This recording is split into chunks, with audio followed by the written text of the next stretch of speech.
India की territory के सरुक खरा मेडमाद पिथोखिनब होनरिबा इंटरनेशनल बॉर्डर लान मिहात मिपुन क्या चथरकलिबा असे United Nations permanent forum on indigenous issues UNPFII na biding chongbinaba United Naga Council UNC na petition ama thakhrei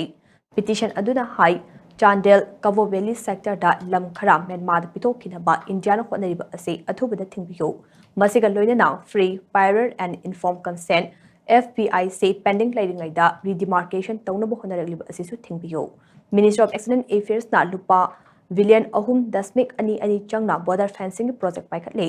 adubu Choro Kuno, Molcham Amade, Moregi get Naduna Lady Border Pillars sing Asigi Matang the tribal sing a Tanaram Day. Nakal Amarom da Jahi Asigi made Tareta Cookie Nasan Army Burma, Ken E Bina, Jet Choro, Namli, Wangli Amade, Kaka Kulda, Jatakiba attack Adugi Matang the Su UN na.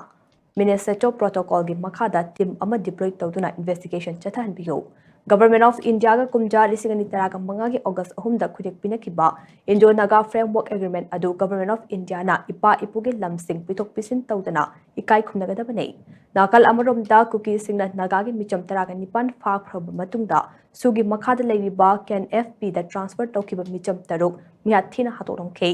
hena nungnangningai oiribadi Ken FP hairiba loop asigi commander ase Deputy Chief Minister Nimcha